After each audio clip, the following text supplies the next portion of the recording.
Welcome to the third episode of Shane Talks 99, where this week we will be focusing on one of the greatest teen rom-coms ever, pretty much.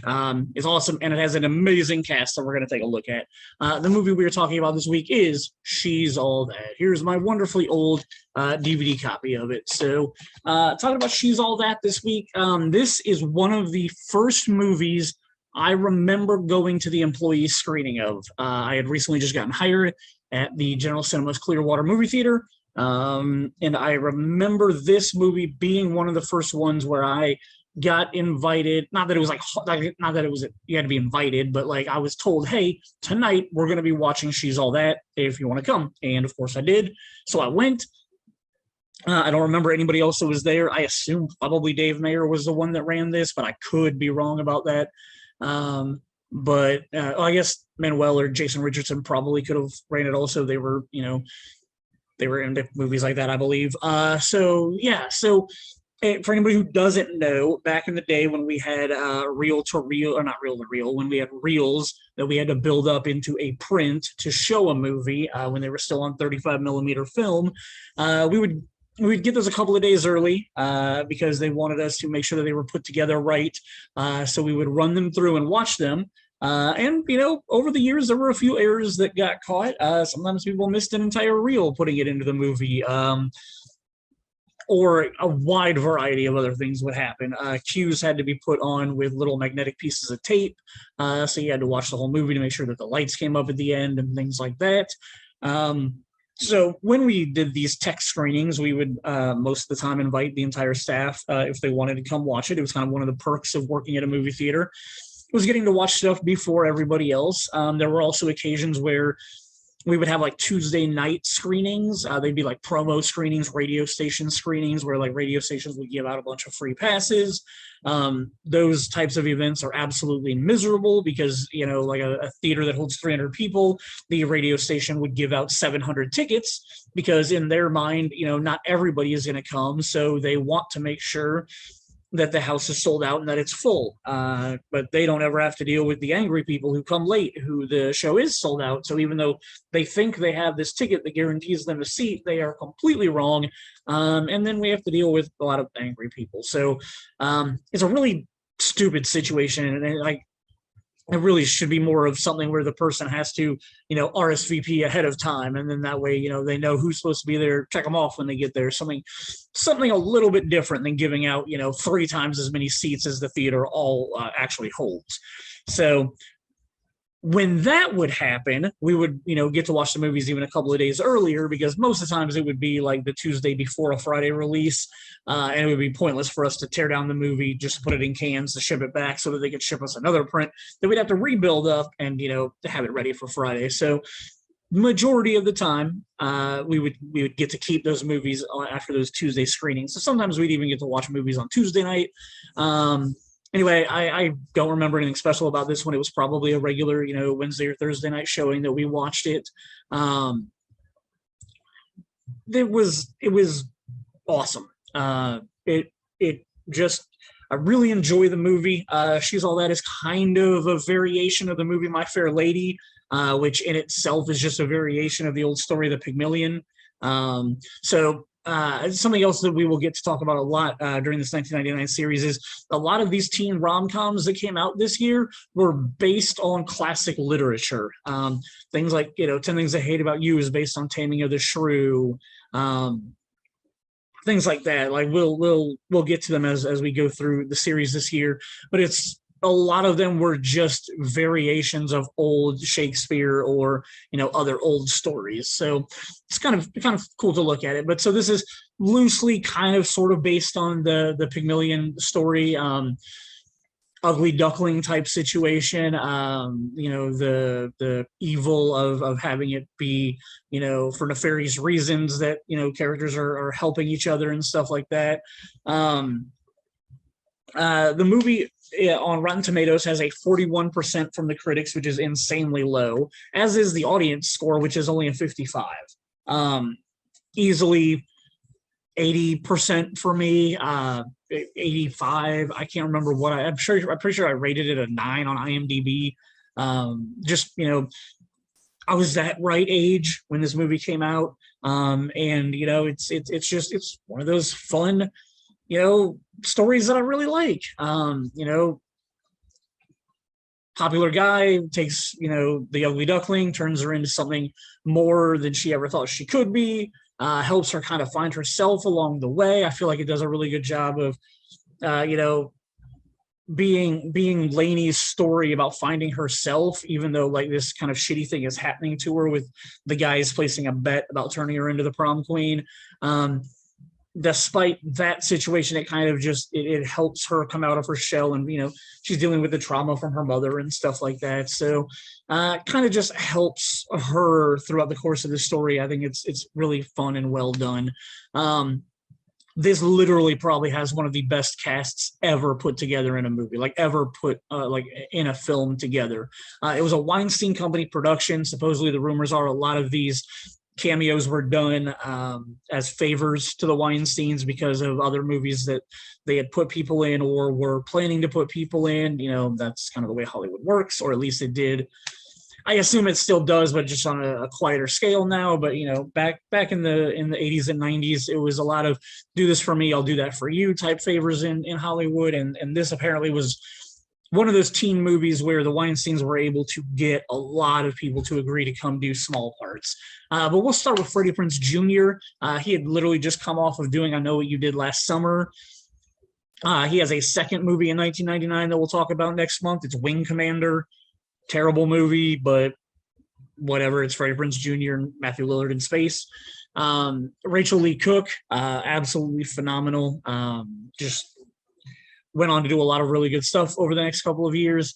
Matthew Lillard had just come off Scream, The Curve, SLC Punk. So he was really kind of making a name for himself. He also will be in the 1999 film Wing Commander that we will talk about next month, or maybe it's the first week of March. It's within the next couple of weeks. It's either the first week of March or the last week of February, somewhere around there.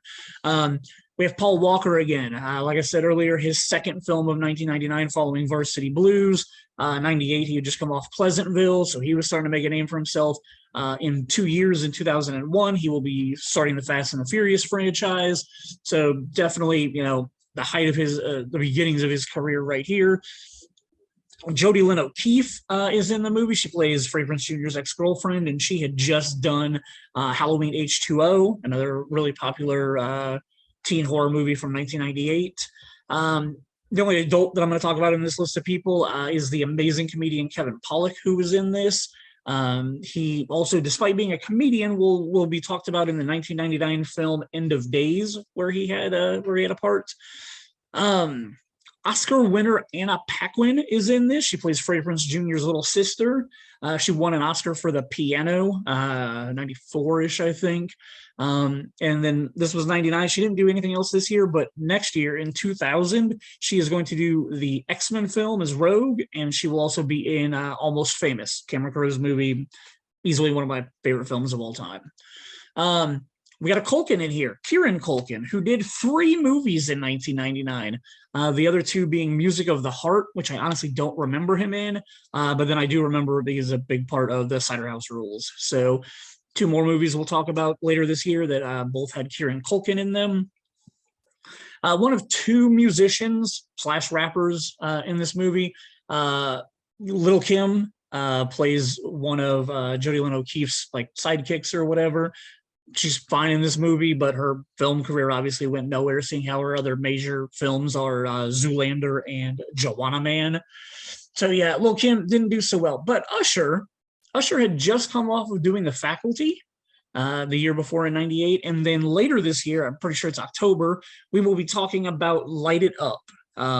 Really, really dark teen drama that I remember really liking. And it's one that I, without a doubt, will be watching again because I remember liking it a lot, but I don't remember enough of the movie. I remember the trailer because I saw the trailer a million times working at the theater.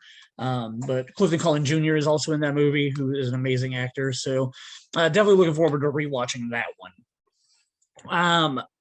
one of Rachel Lee Cook's best friends in this movie is played by Elden Henson, who is of the Mighty Ducks fame. He played Fulton Reed in the Mighty Ducks franchise. He would then go on to later be in the Daredevil series as Foggy Nelson, so he's done okay for himself. He was also with Ashton Kutcher in The Butterfly Effect. So Elden Henson pops up here and there, usually does some pretty good roles when he shows up. Dule Hill was also in this movie. Looking over his filmography, not a lot of stuff jumps out until he gets to Psych, and obviously a lot of people know him and love him from Psych. A show that I've watched some of. I haven't watched it religiously, but he is great in the show. Clea Duvall is also in this movie. She plays a real bitch, which is kind of her MO at this time. She had previously been in Can't Hardly Wait and The Faculty. She did both of those the year before. And then in 1999, she was also in the film The Astronaut's Wife, which is one I'm going to have to rewatch because I remember hating it, but I don't remember anything about it. So, yeah, we'll get to talk about her and what I don't remember her role in The Astronaut's Wife. So, when we get there, we'll talk about that. Another really famous face in the late 90s is a guy named Chris Owen. The year before, he had done Can't Hardly Wait also. And then in 1999, he actually has 3 films. Aside from She's All That, he also has what am I looking at? October Sky. And then obviously he's famously known as being the Shermanator in the American Pie franchise. So Chris Owen, face you'll know, you might not know his name. Small little cameos. There's two cameos in this movie. One, nobody knew who this guy was going to become, but there's a scene about halfway through the movie where our main character Zach Seiler gets the JV soccer team to come clean Rachel Lee Cook's house. During that scene, there is a dark-haired soccer player. He walks right past Freddie Prinze Jr. and Rachel Lee Cook at the front door. That is Milo Ventimiglia. Milo Ventimiglia. I don't know how to pronounce his last name, but he would go on to be a heartthrob on Gilmore Girls. I'm pretty sure my wife and stepdaughter love him on the Gilmore Girls. And then he also would become the lead in Heroes, and he's currently one of the leads on This Is Us. So kind of blew up over time, but this, I believe, is his first film credit or something. Maybe motion picture credit. I don't know. But definitely about a 5 to 10 second scene where he just walks past the camera. And finally, the famous cameo in this movie was Sarah Michelle Gellar, who had just come off of Buffy, Scream 2, I Know What You Did Last Summer. She was obviously, becoming a household name, and everybody was knowing who she was. And then it's really funny and weird that we have Fred, Daphne, and Shaggy all in the same film together. Obviously, it would be another year or two before they would go on to make that. I think the first Scooby-Doo was like 2002 or something. I just kind of find it funny that the 3 of them all are in this same film a couple of years before they started the live-action Scooby-Doo franchise. The other thing that always comes to mind, and the thing that sticks out about this film for me, is the soundtrack. One of our previous episodes, I think it's episode 19 of the regular Shane Talk series, we did soundtracks of 1999, and we had a bunch of guys come on there. Jay Hampton, Ryan Smith, and Jason Richardson joined us, and we all kind of picked a couple of soundtracks from 1999 and talked about them. The thing we discussed on that episode is how that's something that doesn't really happen anymore because of the way that the internet works now and how you can literally listen to any song you want on Apple Music, or you can listen to anything you want on YouTube.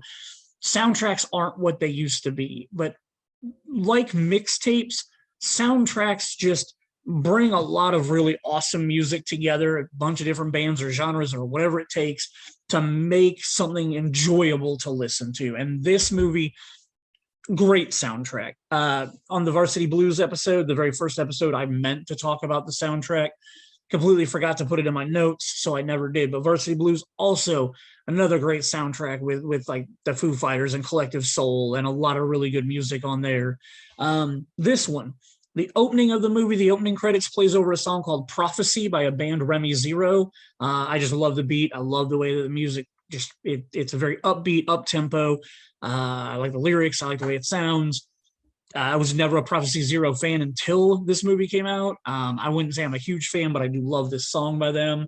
The most popular song that is on this soundtrack, the one that was in the trailer and the one that everybody knows from this movie, is Sixpence None the Richer's Kiss Me. It was a huge song. Granted, it only peaked at number 2 on the Billboard Hot 100 back in 1999. However, it would stay in the top 10 for 16 straight weeks. So it was obviously a really popular song back then. Rick James's Give It To Me was included in the movie. It was in the Matthew Lillard dance sequence where shiny shirts became famous, or at least they became famous to me. Obviously, being somebody who loves Matthew Lillard the way that I do because of I was introduced to him in Scream, loved Stu in Scream. Seeing him in this movie, I loved that over-the-top, crazy, ridiculous, I'm on the real world type guy. And the fact that he wore shiny shirts in the movie just stuck with me, especially at that time. I have them in multiple colors. I've worn my blue one on other Shane Talks episodes before. But yeah, so Rick James, Give It To Me, Matthew Lillard, shiny shirt, it all just comes together perfectly. There's a dance sequence at the prom where they used Fatboy Slim's Rockefeller Skank. Obviously became a huge song. It was one that I used to love. It's one that I don't really care for anymore. Like, I mean, I don't mind it. It's on my, 90s playlist that I have on Apple Music. It's also on my movies playlist on Apple Music, but like, I probably get about halfway through it and I skip it nowadays. Like, I don't love it the same way that I did back then, but it obviously was a huge and popular and famous song. Soundtrack also includes Liz Phair was kind of early in her career, I believe. Black Eyed Peas were early in their career, and a band called Jurassic 5, which was an okay band. They weren't anything amazing, but I believe they were pretty popular back in the 90s.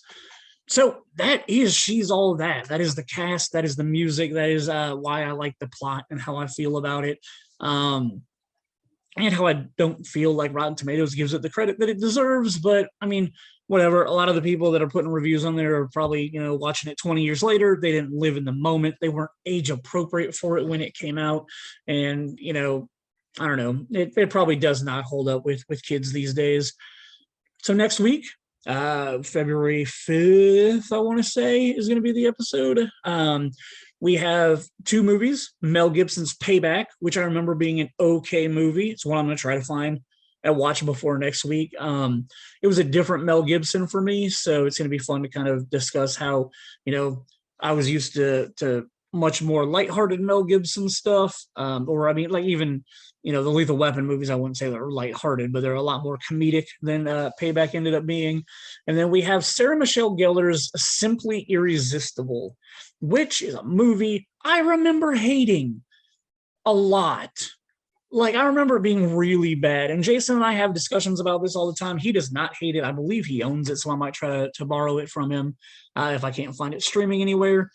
But yeah, I'm not excited about talking about that one. I remember a crab, and I remember being really stupid. So, an interesting movie in Payback to talk about, and then Simply Irresistible. We'll see if I can get a hold of it and see if it holds up for me. So anyway, this has been episode 3. I appreciate your time. Thank you for listening to me talk about my favorite year of all time, 1999, and I can't wait to talk more next week. Thanks, guys.